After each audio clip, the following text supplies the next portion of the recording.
Hi, my name is Alana Ellis, and this is In the Shark Tank, and we are here with Zeth Rodriguez from the men's baseball team. You can introduce yourself. Hello, I'm Zeth Rodriguez. I'm a senior here at Nova Southeastern. Let's get into it. All right. So, first question I have for you is what motivated you to return back to NSU after transferring from your last school, Santa Fe? I would say coming back here, there's a lot of unfinished business that we have. We had a lot of rainout games last year that if we would have played, probably would have been in a different scenario last year. But coming back here, definitely want to give more to the program, the coaching staff, and my teammates overall.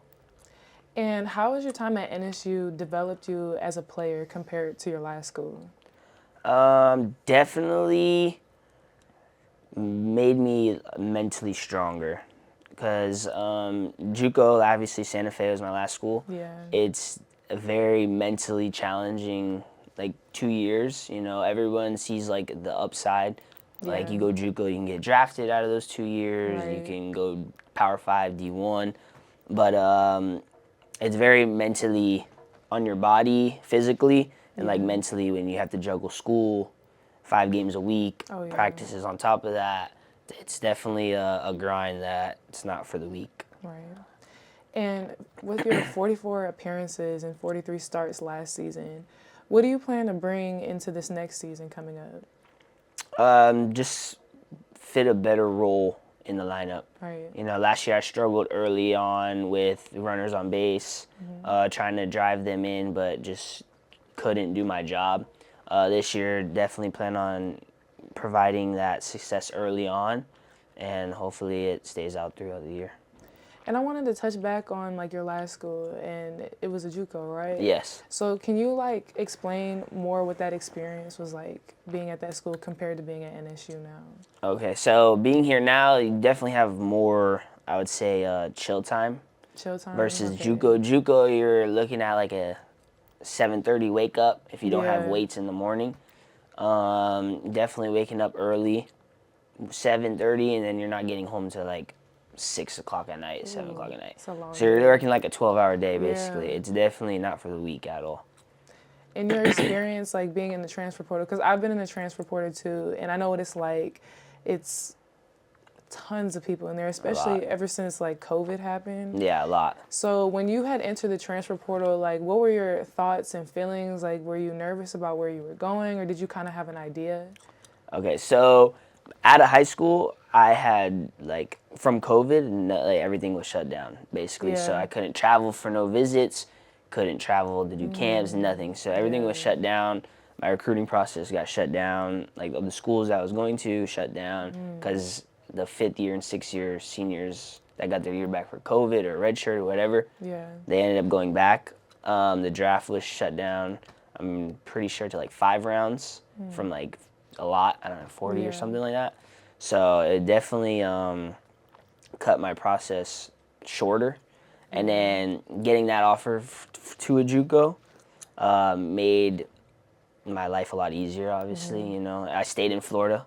From Tampa to Gainesville was like an hour-and-a-half drive. Okay, that's not bad. So it was very smooth. I got to see my family on the weekends. Yeah. And then after Santa Fe, you're starting the whole transfer thing over again. So it's just Yeah. like high school to JUCO to basically a university. So it's definitely nerve-wracking a little bit because if you don't get picked up, your career's over. Oh. You know what I mean? It So is scary. It's daunting. It's like you're Very. jumping into an ocean, like not no even one. knowing, You got no one. connections, nothing. You know, because all the COVID happened. I didn't have Yeah. any connections with any of the coaches previously. So it was like a brand new, fresh slate. But luckily, I got picked up to be a Shark. Yeah.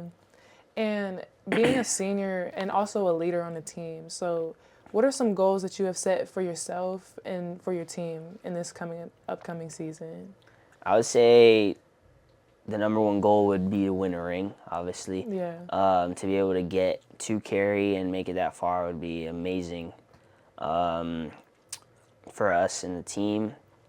Personal goal, just to be a better role in the lineup, do my part better as a leader on the team, help out on the freshmen, you know, because they're coming in from from high school is a lot different. Yeah. You know, so like they're playing stress free in high school, but when you get to college, it's like they automatically like tense up. Yeah, it's a whole And I did the different same ball thing, game. obviously. You know, you Yeah. come in, you're like, oh, this is easy, blah, blah, blah. Yeah. And it's a whole new ball game. Yeah. So definitely help out more with the younger guys to get them mentally prepared for their future. Okay. And I also wanted to ask you, like, what are some like good memories that you have that you've created here so far, whether it's with your teammates or just an individual memory?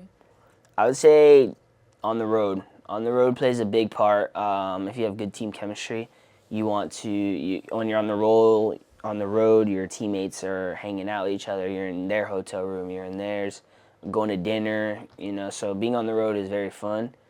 Personally, I would say the walk-off against Tampa Okay. was definitely probably the highlight of like my career. You know, it was one of the best moments I've ever had. Don't remember it, but it was a really good moment. Yeah. And as you're closing out your last season as an NSU Shark on the men's baseball team, how do you plan to leave your mark in this last season that's coming up? Hopefully with a ring. Like I said, everyone's goal is for that. Everyone's dedicated to that on and off the field. We're just looking at one thing only. And hopefully that we make it that far, and it would be very fun, obviously, to get that far.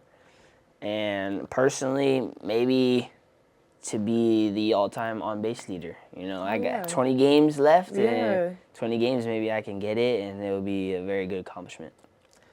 And I also wanted to ask you, so after you're done, after your time is done here at NSU, do you have any plans or goals after school that you're looking forward to? Not looking forward to real life. I would say it's definitely going to be a different atmosphere, a different vibe. Yeah. You know, I'm not going to wake up, oh, I got to go to the field, you know. Yeah. It's like, oh, I got to wake up and go to work. Go to work. Yeah, so I definitely don't look forward to that. Yeah. And hopefully my time doesn't get cut short, but who knows, you know? I could definitely attest to that. I'm also a senior on the women's basketball team, so we all about to start real life soon, very soon. It's going to get crazy. It's going to get crazy, but we'll be all right. Yeah. Zeth, thank you for coming out today, and thank you guys for tuning in to In the Shark Tank, and we'll see you guys next time.